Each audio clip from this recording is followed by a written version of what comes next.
AC డిస్ట్రిబ్యూషన్లో ఒక problem చూద్దాం. ఈజీగానే ఉంటుంది. ఓన్లీ ఏసీ సర్క్యూట్స్ మీరు చదువుతారు కదా ఫస్ట్ ఇయర్లో, సెకండ్ ఇయర్లో ఏసీ సర్క్యూట్స్ చదువుతారు కదా, same ditto. There is no any technique or any difficult method in this. ఒకసారి ప్రాబ్లం చూడండి. A 2-wire AC feeder is loaded as shown in the figure. The power factors are lagging and are referred to the voltage at the respective loads. నీకు ఇచ్చిన ఆ loads ఏదైతే ఉందో ఆ loads దగ్గర ఆ రెస్పెక్టివ్ వోల్టేజ్కి వచ్చిన యాంగిల్ అది పవర్ ఫ్యాక్టర్, అది angular power factor. The sections impedance figure చూడలేదు కదా, ఇది ఫిగరు. ఇక్కడ నుంచి నువ్వు ఫీడ్ చేస్తున్నావు ఎఫ్ అనే పాయింట్ దగ్గర. ఇక్కడ ఒక లోడ్ పాయింట్ తీసుకున్నావు, ఇక్కడ ఒక లోడ్ పాయింట్ తీసుకున్నావు. ఈ మధ్యలో ఈ కండక్టరే కదా, రెసిస్టెన్స్ ఉండదు అనుకోవడానికి లేదు, ఎందుకంటే this is not a super conductor. So డెఫినెట్గా this have some impedance. As it is a inductive load కాబట్టి ఖచ్చితంగా ఈ ట్రాన్స్మిషన్ లైన్కి ఇంపిడెన్స్ ఉంటుంది, రెసిస్టెన్స్ కాదు. ఇదే డీసీ అనుకోండి, సో ఓన్లీ రెసిస్టెన్సే ఉంటుంది. So FA equal to this one, AB equal to 0.05 plus J 0.08. మీరు మీ ఇంటి ముందు నుంచి వెళ్తున్న కండక్టర్ పెద్దది కదా అని ఎక్కువ రెసిస్టెన్స్ ఉంటుంది అనుకోకండి, ఎందుకంటే area of that conductor is very large comparatively. So ఎప్పుడైతే ఏరియా ఎక్కువ ఉందో రెసిస్టెన్స్ తక్కువ, ఇంపిడెన్స్ తక్కువ ఉంటుంది. If the voltage at far end is to be maintained at 230 volts దగ్గర నువ్వు మెయింటైన్ చేయాలి. ఫార్ ఎండ్ అంటే ఏంటి? ఇది ఇచ్చేది ఇక్కడ నుంచి ఇది ఎంత దూరం అయితే అది ఫార్ ఎండ్ అంటాం. B is the far end.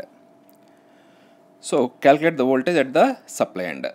ఇక్కడ వోల్టేజ్ అంతా అని అడిగాడు. సింపుల్, వెరీ ఈజీ, అంత మీరు మైండ్లో పెట్టుకోవాల్సిన అవసరం లేదు. ఇక్కడ ఈ పవర్ ఫ్యాక్టరు ఈ లోడ్కి మాత్రమే రిఫరెన్స్ చేస్తున్నాడు, ఎందుకంటే నువ్వు లోకల్ లోడ్లో ఆ పర్టికులర్ కరెంట్ ఎంత, పవర్ ఫ్యాక్టర్ ఎంతో క్యాలిక్యులేట్ చేయగలవు, కానీ వేరే దాంతో కానీ నువ్వు చేయలేవు. కాబట్టి this is the power factor for 200 amperes drawn. Okay, so ఇక్కడ నీకేమిచ్చాడు? వోల్టేజ్ అట్ B, ఎందుకంటే ఎప్పుడు ఎండ్ నుంచి ముందుకు వస్తాం కాబట్టి this voltage you must take it as a reference. Reference అంటే తెలుసు కదా, assume voltage at B is a reference. So then VA equal to ఎంత వోల్టేజ్ అన్నాడు? 230. తెలీదు నీకు.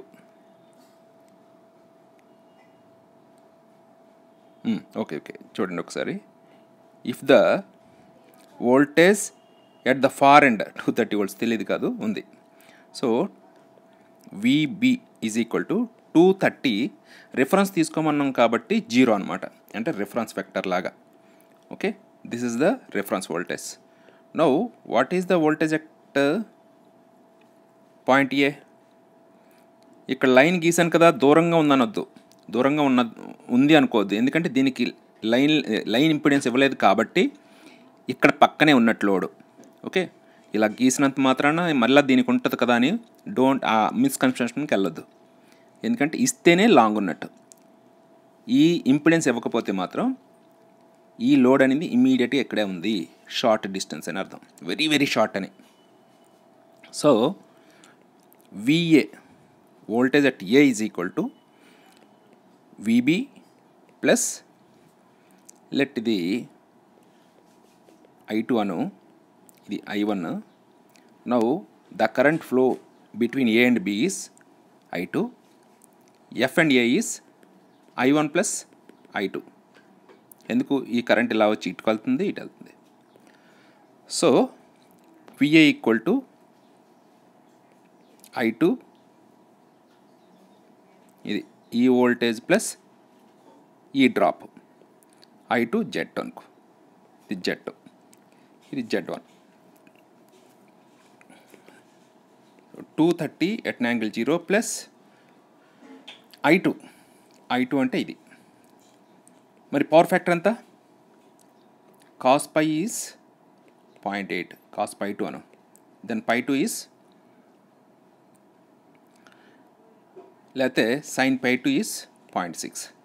ఎందుకంటే రైట్ యాంగిల్ ట్రయాంగిల్ గీస్తే ఇది 1, 0.8, 0.6. ఓకే, సో ఇక్కడ sin pi 2 ఎంత అవుద్ది? 0.6.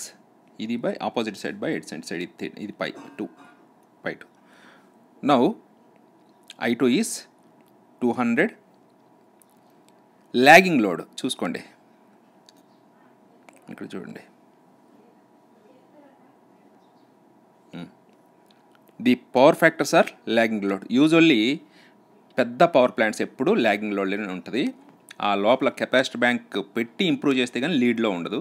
సో ఖచ్చితంగా నువ్వు ల్యాగా లీడ్ అనేది చూసుకోండి. ఊరికి ల్యాగ్లో ఉందనుకుని వేసేయద్దు. So 200 cos pi minus j sin pi. cos pi ఎంత? cos pi 2 0.8 minus j 0.6. So 230 j sin 0 కాబట్టి sin 0. దిస్ బికమ్స్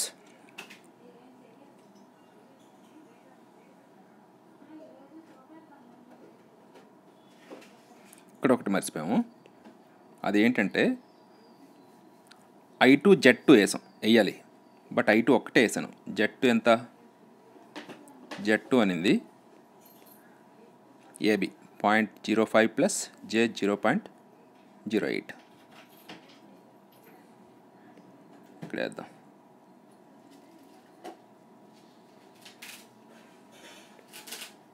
ఇంపిడెన్స్ ఎంత? ఇది Z2, ఇది Z1. రాసుకోవాలి డేటా అంతా. 0.05 plus J 0.08. So this becomes ఫైనల్గా నువ్వు క్యాల్కులేటర్లో వేసి క్యాల్కులేట్ చేస్తే 247.6 ప్లస్ J వోల్ట్స్.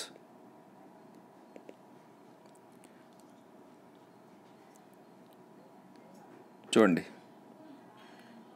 వోల్టేజ్ పెరిగింది, వోల్టేజ్ లెవెల్ పెరిగింది. ఎందుకంటే 230 వోల్ట్స్ కదా, 247.6. సో 247 అంటే దీని మ్యాగ్నిట్యూడ్ కావాలనుకుంటే square root of 247.6 square plus 6.8 square. This must definitely greater than 230 volts.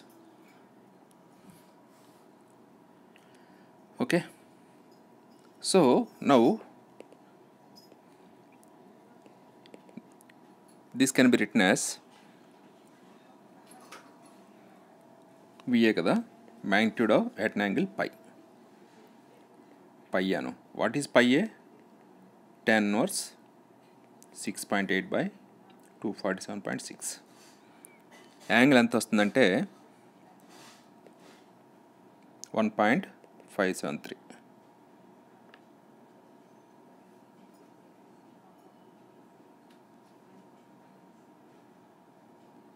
రేడియన్స్లో వస్తుంది ఇది. ఈ రేడియన్స్ని 1.1 డిగ్రీ 34 మినిట్స్. దీన్ని కన్వర్ట్ చేస్తే 1 డిగ్రీ, నువ్వు క్యాల్కులేటర్ని రేడియన్లో పెట్టి క్యాల్కులేట్ చేస్తే ఇది వస్తుంది. 1 పాయింట్ సంథింగ్ డిగ్రీ వస్తుంది. దాన్ని 1 డిగ్రీ 34 మినిట్స్ అని రాస్తాం. ఓకే, సో వోల్టేజ్ యాంగిల్ ఎంత అంటే at point A 1 degree 34 minutes. But నువ్వు ఈ లోకల్ యాంగిల్ నీకు తెలుసు. ఈ లోకల్ యాంగిల్ ఎంత? 0.707 అంటే యాంగిల్ ఇది కాస్ పై ఈజ్ 0.707 అంటే పై ఈజ్ 45 డిగ్రీస్. చూసుకోండి క్యాలిక్యులేటర్ వేసి. ఇప్పుడు ఈ పాయింట్ దగ్గర వోల్టేజ్కి యాంగిల్ ఎంత వస్తుందంటే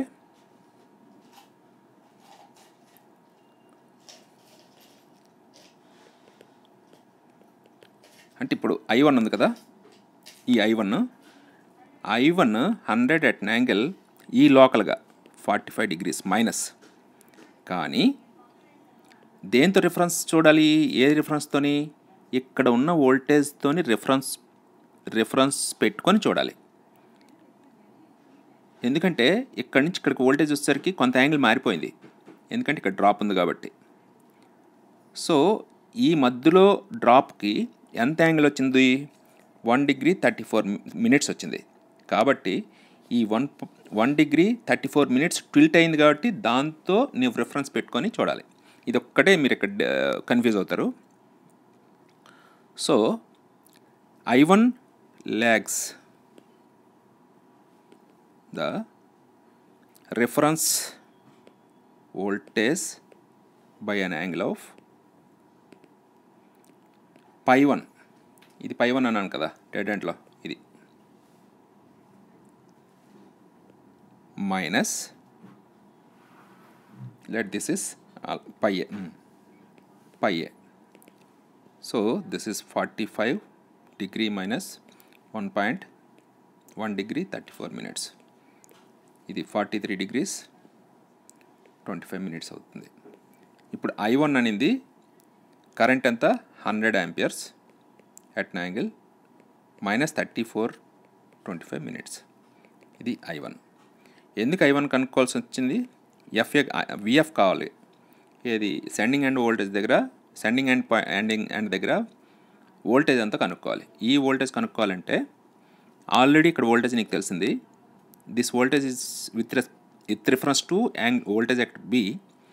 నౌ ఈ కరెంట్ తెలిసింది, ఈ కరెంట్ కూడా with reference to this point తెలిసింది. సో ఈ రెండు కరెంట్లు యాడ్ చేస్తే ఇందులో ఈ సెక్షన్లో కరెంట్ వస్తుంది. Now this current into this impedance plus the voltage at VA becomes the voltage at sending end. చూడండి, VF is equal to VA కనుక్కున్నాం కదా, VA plus I1 plus I2 Z1. This is the final voltage that you want to find. Okay, so what is I1 plus I2? I1 ఎంత 200 amperes, angle ఏమో 0.8 PF దగ్గర, అంటే 200 of 0.8 minus J0.6 because minus sign for lagging load plus 100 cos of 43 degrees 26 minutes. ఇలా వేస్తే వేయండి, లేకపోతే 43 point some angle వేయండి, 0.234 degrees ఎంత వేయండి, minus J sin 43 degrees 26 minutes. Finally you'll get calculator వేసి ఫైనల్గా మీకు ఎలా ఎంత వస్తుందంటే 232.6 మైనస్ J 188.7 amperes. ఇది I1 ప్లస్ I2. దీన్ని ఇలా కంటే పోలార్ రిప్రజెంటేషన్లో పెట్టడం మీకు ఈజీ. ఇది రెక్టాంగులర్ ఫామ్ కదా, పోలార్ ఫామ్లో పెడితే మీకు మల్టిప్లికేషన్ ఈజీ అవుతుంది. ఎడిషన్ నువ్వు యాడ్ చేయాలంటే రెక్టాంగులర్లో పెట్టండి, లేకపోతే పోలార్లో పెట్టండి. Now VF is VA plus drop in section FA. ఇక్కడ ఈ డ్రాప్ కావాలా. So I1 plus I2 into Z1. నీకు VA ఎంత వచ్చింది?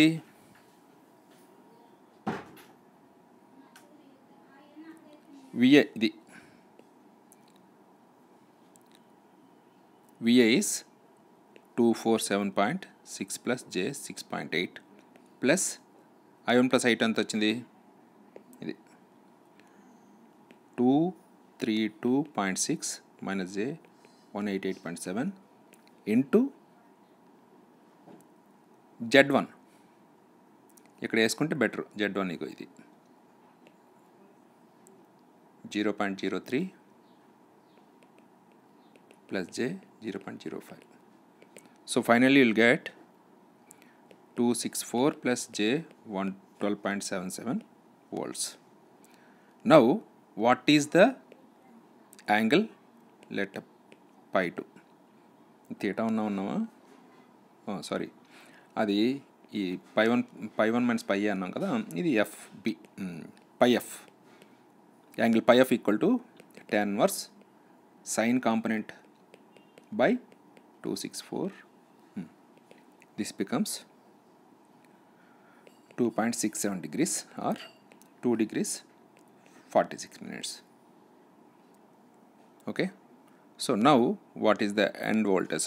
Vf is square root 264 square plus 12.77 square. Finally you'll get